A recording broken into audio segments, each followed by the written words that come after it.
Well, just one more sleep before the kids head out tomorrow for the trick-or-treat fun. Maybe you have been spending the day getting your home ready or doing a last little candy run. Oh, the excitement is building, let me tell you. And you know what? The excitement is building right here. Welcome, my friends. Great to have your company here. This is Queen's Park After Dark.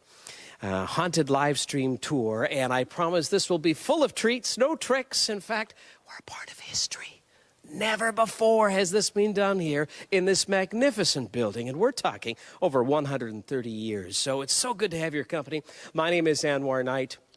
We're going to take you on a tour, and we're going to, well, we'll see whether you believe or not. You know, Halloween ultimately is one of the oldest traditions in the world. And yes, there's different interpretations and symbols. You know, one of the most basic ritual is that it is the transition from summer to winter, or from the harvest to darkness, the lack of daylight. Other interpretations are based on the connection between life and death, or the afterlife. Now, whether you believe in ghosts, spirits, apparitions, again, I will let you be the judge, but I'm excited to share those stories with you as we tour this building, because these are documented, and it's exciting indeed. Now, we have a number of you already joining us. Matt, let's say hello. Oh, okay, we've got Chin is joining us, Chin Strokes, Matt, also The Wall of Unusual. This is on YouTube. And we have Laura saying hello. Great to see you as well. So we welcome all of your company, and we'll engage with you throughout the course of the show here as we stream live from the Ontario Legislative Building. Now, this is one of many buildings that are in fact known as haunted hotspots in the city. Let me show you that list, and I'm sure some of them are quite familiar to you. On top, I put the Ontario Legislative Building, but also Humber College, the Lakeshore campus. And somewhat of a parallel connection, because there, at one point on site, they also had a psychiatric hospital. And we'll circle back to that in just a moment. But it's important to note the Keg Mansion, boy, many stories about the legend of Lillian's maid, a grieving former maid from the original owners of that large mansion. St. Michael's Hospital, you know, there's stories about a nurse from the former maternity ward that sort of walks around on floor 7, and also Old City Hall, all a part of some of the haunted hotspots in the city here. So as we continue to move through and we welcome your questions, we're going to take you across to many spaces again, as we've been talking about, places that normally the public are not able to go. But I want to get into the AKQ. That's the Anwar Knight query. And that is, when you were a kid, was there a room or a space that you considered spooky or scary? And I can tell you in a heartbeat, it was the basement. But I called it the furnace room. I remember I was 6 or 7 years of age, and it wasn't completely closed off, but there was a wall to block it off. And it had one of those accordion doors, not even a real door, and the light never worked. And I remember, I can picture it right now, playing with my red wagon on the carpet there, going around in circle, and once the furnace kicked on, man, boom, I would run all the way upstairs. I was terrified. So that's the question, the AKQ. Is there a room or space that you, when you were a kid, you thought was really spooky? So let me know about it. Ben, can I ask you, Ben on camera, any room?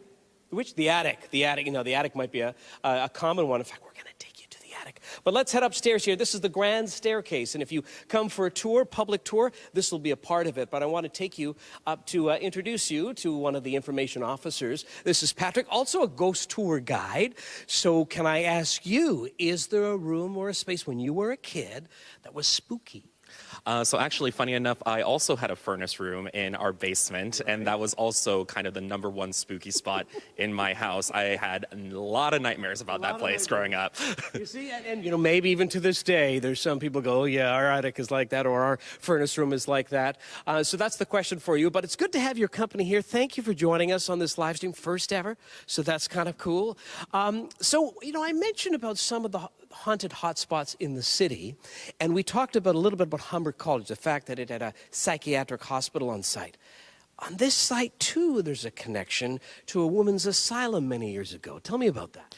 Yeah, so before this building was here, there was actually another building on the site that belonged to King's College, which is now the University of Toronto. It was constructed in the 1840s. It was more on the eastern part of the site. There's a plaque there that kind of marks its location. And we're going to show you some pictures of what it looked like. Again, this is back into the 1800s. Exactly. And then it was used by the college only for a few years, because then in the early 1850s, it was purchased by the provincial government and converted, like you said, into a women's asylum, where it housed patients until the late 1860s. So it's not a stretch, when we talk about, and I have to mention, documented cases here, that maybe there's a connection to some of the former patients? Do we believe that? That is certainly the case that we seem to believe. A lot of people who have worked here over the years have told us stories. Even the grand staircase that we're on right now has had several occurrences, you could say, or sightings, encounters, of a woman in a white nightgown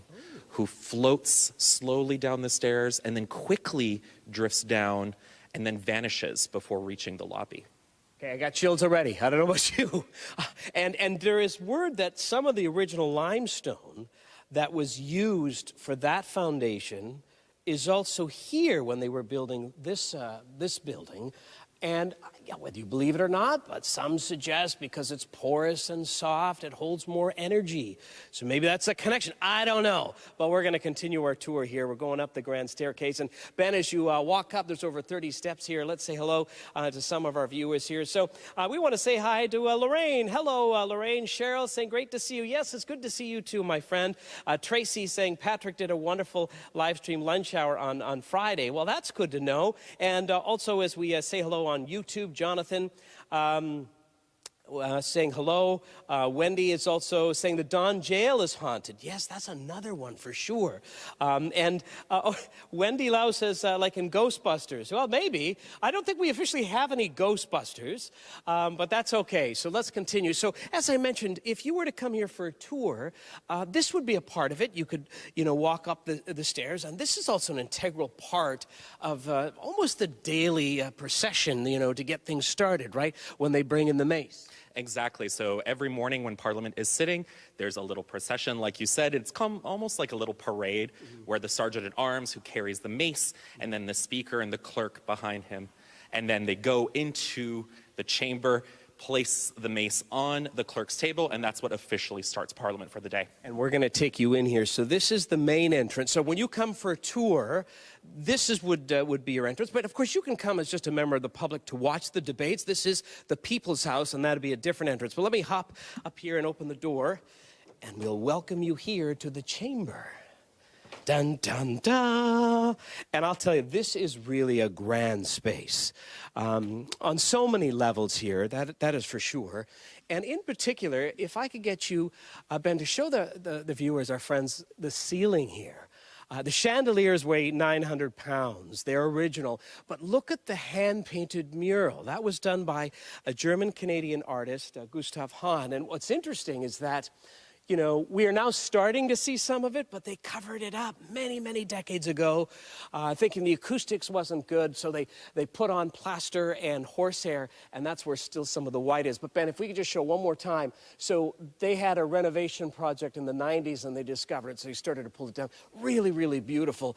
This, of course, is the Speaker's chair. And by the way, we're getting very close to our first encounter of a ghost or a spirit. So we're going to walk around, and this, VIP, regular public does not get into this staircase. How cool is it? So we're going to walk all the way up here. You're watching Queen's Park After Dark, a haunted live stream tour. We appreciate you joining us here. And we're going to take you all the way up. And this is what is commonly referred to as the press gallery, right, Patrick? So this is where, as it sounds, members of the press come. Exactly. So members of the press have offices in the building just to more easily cover the things that happen during the debates here in Parliament. And so they can sit here above the Speaker's chair and take notes, and then they can write articles later. I know a few members of the press. One of them in particular, I won't say her name, she's well known in Toronto. She also said she had a strange encounter here working late. So there are many of them, but we're going to walk through here and we're going to take you over to what's considered the public gallery. And Ben, I'll let you lead here and you can walk through this space.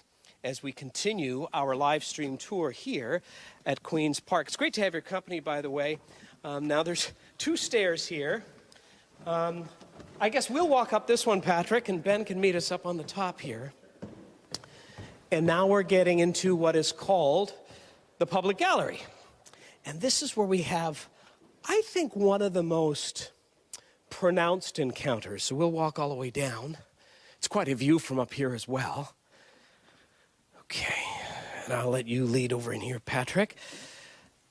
So if you were to watch the debate, if you were to watch Parliament in session, this is where, you could be sitting, which is kind of cool. But there was somebody sitting here that was not welcome. And it was after hours. Tell me about this encounter. Yeah, so this involves a former security officer who was making the rounds late at nights, just part of his job, making sure the place is safe and secure. And then he comes here into the public gallery where we are right now, and then he turns over to the side. And on the other side there, he sees, like you said, someone who's sitting there who should not be. Now, Parliament isn't sitting, shouldn't be anyone in the building, basically. Right, and they're doing their rounds, and somebody's there. So what happens here? What does this officer do? So he does part of his job, which is to basically tell him to leave. He says, this place is closed, you need to leave. But the figure doesn't respond. So he starts making his way closer and closer, and now he can see more details. At first, it just looks like a dark figure. But now it seems to look more and more like a person, in fact, a man, wearing the uniform of an early 19th century British soldier. Interesting. So looking like a soldier. So he gets closer, and then when he's about at the same level of where this figure was sitting, the figure finally stands up. Well, then he turns towards the officer and rushes right through him. Right through him. So now, is this the same officer that ended up quitting because of that experience? It absolutely was. So not too long afterwards, he did quit. It said that this had quite the impact on him, as I'm sure you can imagine. I have to mention, though, when we talk about the Legislative Protective Services, it's almost in essence its own police force, highly accredited individuals here, and there you have an encounter that is maybe just too much, and that person said, I'm done. So that is certainly one of the stories, one of the first stories I heard when I started working here, and that was just over there, right in one of those gallery seats, which is really kind of creepy. Now, we mentioned about the ceiling. In fact, our next encounter is above us. Now, this is in the attic, and again, VIP. No member of the public is allowed there, but I'll take you there right now through the magic of our live stream. So let's take a look at that video. And this is a huge space. It's a creepy space. There's lots of wooden beams. There are some staircases. But this encounter in particular is striking. Yes, so this, again, is a member of our security. This is a former legislative constable who actually reached out to us to tell us about some of his personal experiences up there. Now, he said every time that he went up into that large central attic above the chamber where we are, that he experienced the buildup of negative energy. He said that it felt like something malicious and even hateful, or even aggressive and evil. So how did they figure that it was aggressive and evil, though? What was the action? So at first it was just this feeling until one time he was leaving the attic. He was about to take the stairs to leave the attic space, where suddenly he was shoved hard from behind. Now, he says that he could have easily injured himself quite severely, but he managed to catch himself on the railing very quickly, then turned around to immediately see who pushed him, but there was no one there. No one was there. And this is interesting because there was a medium that came here. I know whether you believe in mediums or not. Some believe that they have sort of found that door, that pathway connecting with spirits. And the medium that came here over 10 years ago sensed that. I think a ghost just pushed Ben. Thankfully, you weren't near the stairs, my friend. But instantly, when the medium came, picked up the presence.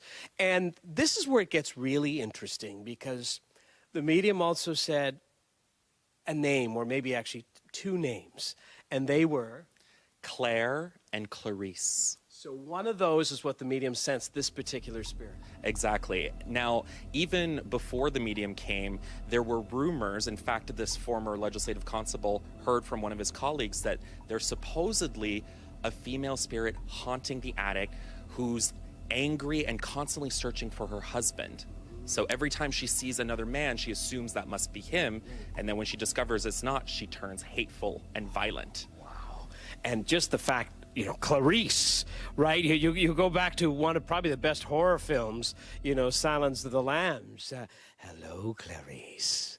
It's good to have you in the world, Clarice. Oh, my goodness. So I found that really interesting that the medium picked that up, and those were the names that came. Just by coincidence, I don't know. Maybe there's some records of some of the former patients that were here, and maybe, you know, one day that story will be uncovered completely. But, wow, that's really something. Let's continue our tour. We're going to head out the door here. And, again, this is Queen's Park After Dark, a haunted live stream tour. It's great to have you here. This is the backdrop, by the way, the chamber of our provincial government. Since it first opened, and that dates back, you know, into 1893. I think it was April 4th. I got the thumbs up from Patrick. All right, so let's say hello to some of you. There is Cheryl. Also, we have Teresa. Love the staircase behind the DS. Yeah, isn't that neat? Also, Jason says those seats are scary enough without ghosts. Talk about steep. You know, there's some truth to that. Again, very old building, right? So needless to say, the handrails are well used here. Also, Just Because on YouTube says another very haunted place in Toronto is the Mackenzie House. When I was 13, I went to there, and I know I saw William Lyon Mackenzie and another man in the front room standing by the printing press. What? Caitlin says, by the way, it's dizzying. Yeah, it is a little bit because it is pretty sharp there. So that's something that we continue to, you know, so we say navigate when we're doing that here. So we're heading out. So this would be, by the way, where you would exit. And now we're going to head out this way as we continue our live stream tour. So now we are on floor 3. Right? Correct. And we're going to walk by here. And by the way, we're part of the broadcast and recording team. And, you know, if you ever watched the parliamentary channel, you would have seen the chamber. Maybe you've seen news clips. But there is a whole team. I just want to point out, give them kudos here. This is one of the control rooms that we utilize. And it's really just an amazing team. There's many different rooms. Some of them are working tonight, so we appreciate that. But really fascinating to look at it. So as we continue through here, there are 2 wings. There's a west wing and an east wing. The east wing, I try to, honestly, sometimes I think I have to put a popcorn trail to get my way through here, but I know by the wood we're in the east wing. And as we continue to walk by here, I wanted to point out some things, but again, I'm not going to talk for a second. We're just going to walk. And maybe, Ben, you could just sort of pan over. You can imagine if you're working the night shift, and it's only you and the creak of the floors, what it would be like. Your senses would be on high alert. And we're watching now some of the, again, these are all hand-carved items here. And, you know, I thought they were all gargoyles, but you corrected me. These are known as grotesques. So what's the difference? So a gargoyle and a grotesque are very similar. The difference is that a gargoyle actually is a fixture that allows water to come out. Yeah, usually through its mouth. Grotesques are similar, though, where they look like mythological creatures, often frightening in appearance. But they're that on purpose, and it's for a good reason. They're actually here to frighten away evil spirits. Well, maybe we should just do the rest of the show right here then. Exactly. Oh, wow. But again, all done by hand, you know, and I'm always just amazed because there's stories in every corner of this building. Well worth the tour, and there's many events going on year-round, but we're excited to share this particular one with you because it's never been done before. Yes, there are public tours in terms of ghost tours, but we're glad that we could, you know, be inside your homes, whether you're watching on your phone, your tablet, you know, maybe in your home office, that sort of thing. We appreciate your company, and we love sort of pulling back the curtain and sharing those stories with you. So we are now towards the extreme east side, and here is where there is another encounter. And again, these were all documented by the medium. So tell me about this one. So this happened actually quite a few years ago for a former member of senior staff. Okay. Yeah, so they were coming out of the office just behind us here. And when they came out, they saw a woman. Now, she looked kind of like you or I, fully formed, except she was very pale, and she was wearing an out-of-date dress that was checkered, and she was staring zombie-like at him. Right. And so this is a lady in a checkered dress, but it wasn't somebody who worked here. No one that he recognized. So he started, asking, what's going on? Can I help you with something? But in response, all she did was start moving closer and closer, very slowly, until finally she gets so close that she moves right through him. I got goosebumps. What happened after that? Well, he did too, because he said that he described that he got an unforgettable icy chill that brings shivers down his spine every time he thinks about it. There's actually some of our members of our team, Adam was saying, even in the office where we're in, that icy chill, that seems to be another little common link here. Yes, now this kind of feeling of the spirit moving through them and kind of leaving that sort of impression, who knows. But we also know that in this part of the building there have been many accounts of people hearing the sounds of wailing and moaning of a woman. Now, it's believed that this might be that same spirit that's clearly trying to let us know of her discontent years after her passing. Now, are you talking the checkered dress or the one in the... Checkered dress, we think, but... Okay, I'm losing track here. Okay, let's continue. We're going to head downstairs here. And, as we're doing that, Ben, I'll let you lead. And I want to just go over some of the documented ghosts that we have seen, have tracked, by the way, in this building here by the medium. So let me highlight that for you. And this is by no means a finalized list, but there's certainly a whole handful of ghosts, and I want to just get to it here. So 3 males, and that means one was the soldier. There was 1 female, the one we talked about in the attic. There was also a male noted in the sub-basement. We're going to get to that in a sec.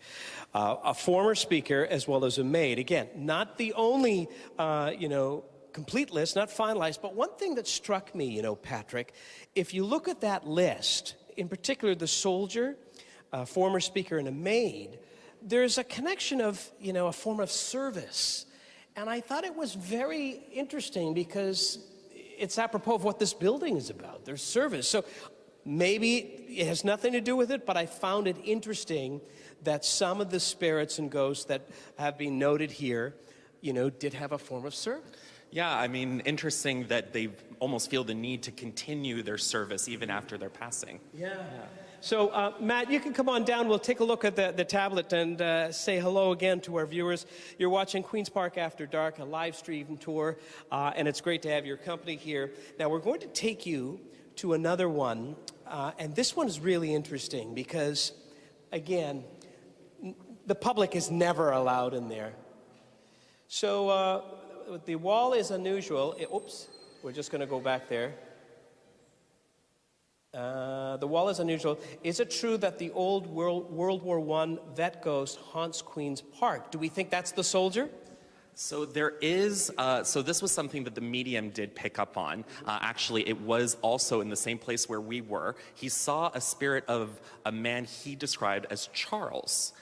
Now, he followed that spirit into the chamber and saw that he was sitting at the Sergeant-at-Arms desk. And that desk belonging to the Sergeant-at-Arms is kind of significant because we were able to look into our records, find a Sergeant-at-Arms named Charles, because this medium also mentioned that he was associated with the years 1930s, and we found out that there was indeed a Charles Rutherford who served. In fact, before he served here, he served as a soldier in World War I. In fact, he won the Victoria Cross for honor. Well, isn't that something? So thanks for noting that. Chris says, do people mostly see the ghosts, or are they any odd or ominous sounds? Yeah, so there's a lot of both. Sounds are kind of the most common thing. Well, we're here, like I mentioned, the wailing and the sobbing, but then there'll also be sounds of, there are former speakers who have said above their heads they've heard the sounds of ghostly footsteps, and then other things that the speakers have heard that I think we'll talk a little bit about later. Oh my, okay, it continues, dun, dun, dun. So we are now on the first floor, and the encounter that we're going to talk about now, Patrick, if you want to come over here, or maybe we don't want to stand here because it's not here, it's directly underneath. And again, the public is not allowed there. In fact, we had to get special approval to get down there. Now, we can't stream from there because we'd lose our signal, because it literally is what's called the sub-basement. But what some people don't know is that there are also what we call cells down there. And as we roll some of that video, let's take you there. Tell us about this. Yeah, so the Ontario Film Censor Board, which used to be a thing that existed, actually had their offices in this building back when it was first opened. Now, they use these cells as kind of bunkers to house highly flammable film, because you know these types of old film is so flammable that it could set the entire place on fire if they were lit. So they were kept there to be safe. Now we use it for storage for other things, but several years ago it was under maintenance, and we had a contractor who was down there who had quite the strange encounter. And let me just say, you've seen the video. I mean, it is creepy. I mean, and the 1 to 10, it's a 10. You know, we were down there, and I was thinking, okay, we got to turn on some lights. So that in itself, it could be the set of a movie. But sorry, I cut you off. So there was a construction worker there. Yeah, so he was working down there by himself at around, he said it was around 2 in the afternoon. And he said that he could hear someone down a tunnel area. And that's kind of further down like a hallway, but it is kind of like a tunnel down there. And at first, he thought nothing of it. He thought it was just a buddy of his, a coworker, maybe someone bringing him a coffee. But then the sound stops, and a few moments later, there is a man who starts coming towards him in an old-fashioned getup. Yeah. No, that's pretty strange. Well, yeah, you can imagine. There's no coffee with that, so who is this person? What are they doing? Well, at first he just is kind of confused, and he's like, oh, am I making too much noise for you, or something like that? But the figure doesn't respond, just kind of staring at him. And he's confused, the construction worker's very confused, and just kind of standing there just watching him, until finally the man turns around and just walks back down the tunnel and vanishes. Yeah. Oh my goodness! And again, yeah, I mean, just going to the basement alone is creepy enough. Let alone that you're having an encounter. Wow, isn't that something? So let's connect again with you here as we stream live. Any ghosts of politicians past? And there's a long answer there, so maybe another time. And Chris wants to know, Chris, it's great to have you, by the way, a long-time supporter. It's good to have your company. Any cold spots in the building where, you walk and you feel it automatically that you know of, and you may not? I have heard of places in the basement. The basement, the temperature fluctuates quite a bit, so it could just be the fact that it's a very old building. Right. But there are spots in the basement where suddenly you do kind of feel like a chill going down your spine. And Carrie asks, Izzy, who's 6, wants to know, Jeff's daughter's wants to know if there have been any animal ghosts. So it's Izzy and Evelyn, who's 8. If there's been any animal ghosts or any couple ghosts, as a married couple. That's interesting.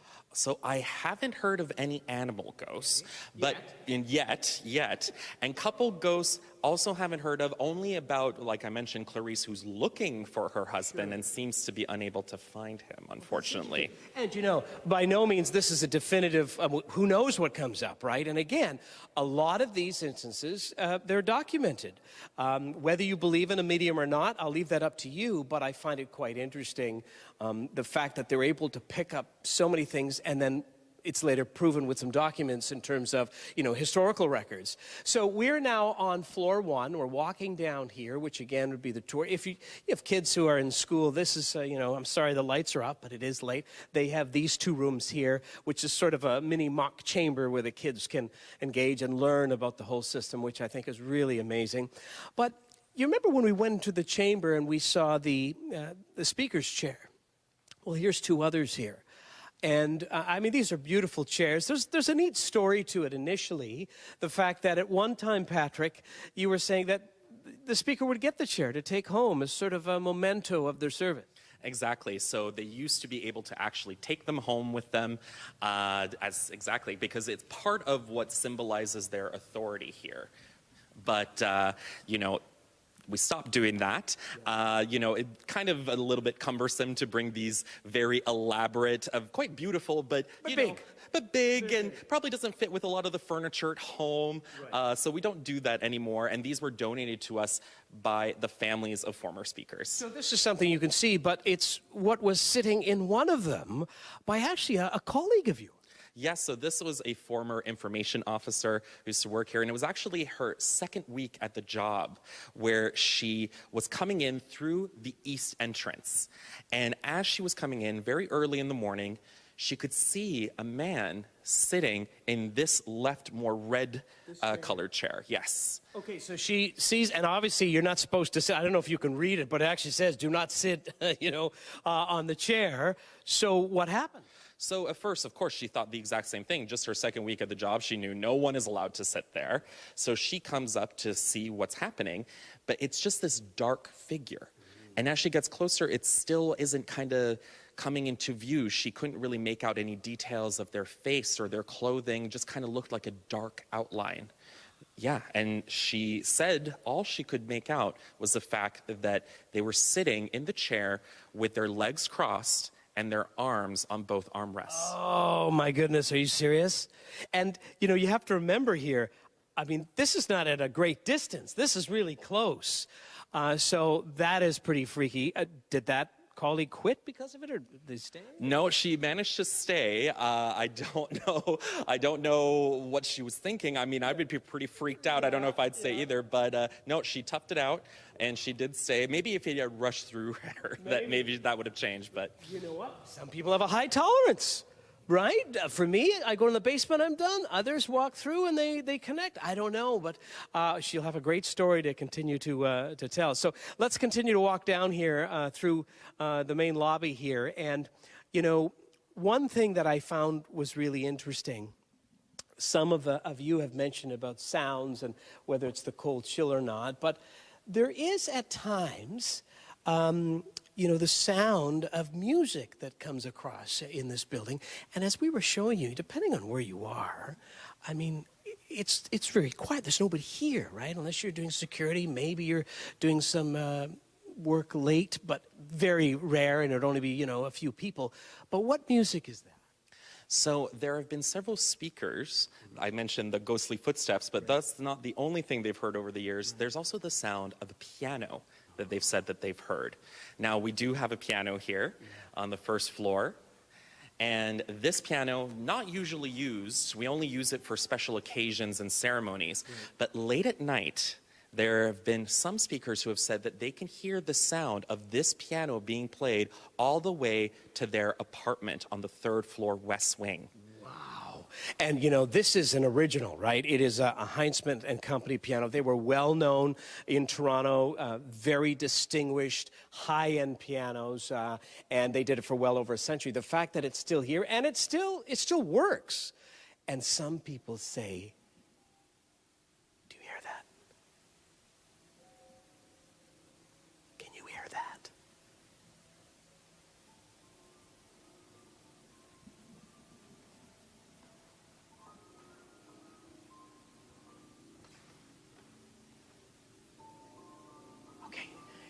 That's just darn freaky. We better leave, and we're gonna tiptoe away from here. Jeez, I can't imagine if you're working late and all of a sudden you're hearing that in this building, 5-story building, over 100 years old. Wow, that's pretty nuts. Is there any particular story that stands out to you? Yeah, there's actually one involving the Lieutenant Governor's suite. So Lieutenant Governor, representative of the King here in Ontario, she has offices in the West Wing, and there is a room in there called the music room. And there's a former cleaning staff member who was actually cleaning in the room right next door, and she said that she turned over and she saw a man in a swallowtail coat who was staring at her. Now, no one else should have been in the suite at the time.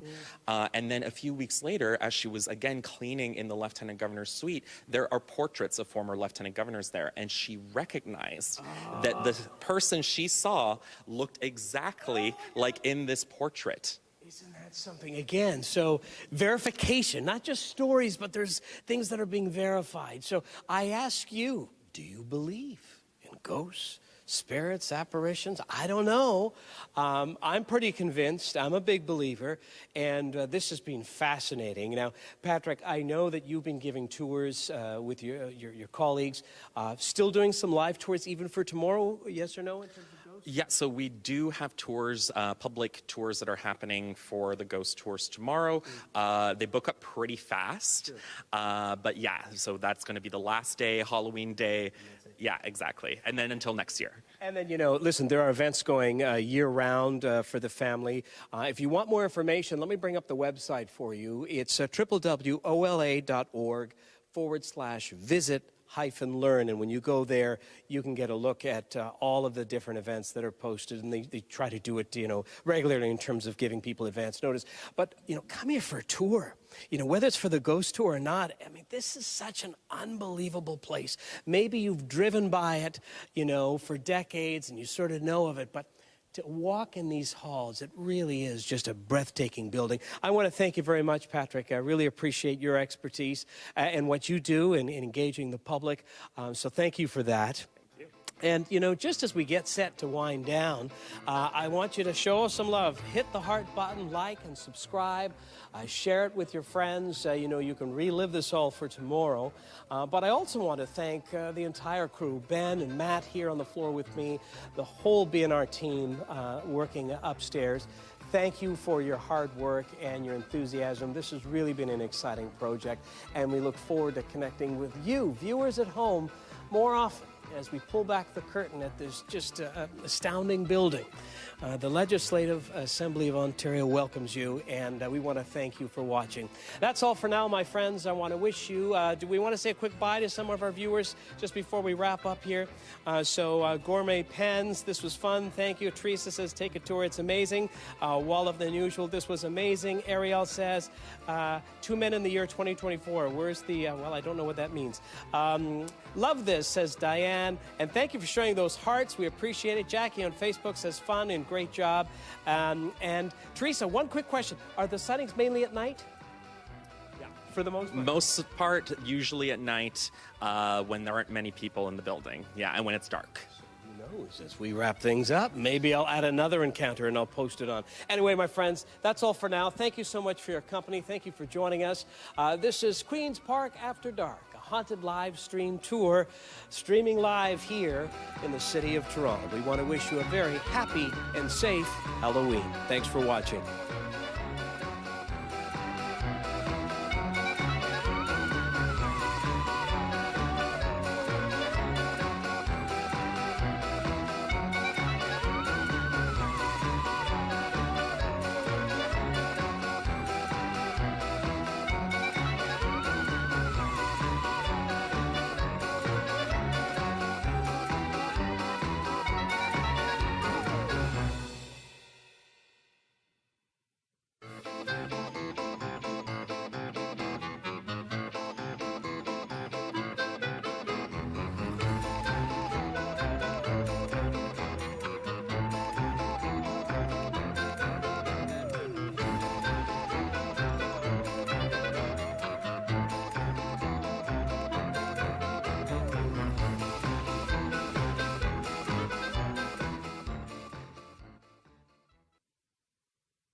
This is the Ontario Parliament Television Network. Stand by, guys. Drone camera is live. Here we go. In 3, 2, 1, cue. Hello, I'm Anwar Knight. Welcome to the Ontario Legislative Building, an iconic landmark that has been home to Ontario's government since 1893. I'm Amanda Capito. We're excited to share the fascinating stories about the history of this building and the hundreds of people that work both inside and outside from one of Canada's first municipal parks. we'll explore how Ontario's ever-evolving democracy works. Salut, je m'appelle Kevin Gallagher et nous vous expliquons le processus législatif afin que vous compreniez comment le travail ici a un effet sur votre vie. You may recognize the chamber. It's where so many pivotal decisions are made. But in its own way, it's also like a museum. Look at the oil work up in the ceiling. It was all hand-painted well over a century ago by German-Canadian artist Gustav Hahn. But outside of the building, his brother Emmanuel also left his mark. He designed the caribou on our quarter. That's so cool. I found it interesting to learn about all the people that serve Ontario's Parliament, like the librarians who oversee the archival records, the interpreters who support with English, French, and recently OG Cree, and the broadcast and recording team. That we're all a part of. The team helps capture important moments in history. So join us as we break down the rules and procedures that help guide debates to shape Ontario's future. Discover more on our social media channels or on our website. Or visit us in person for a tour at one of our many events. And tune in to our parliamentary TV channel For an ongoing, unprecedented look At this historic gem in the heart of Toronto. Thanks for watching.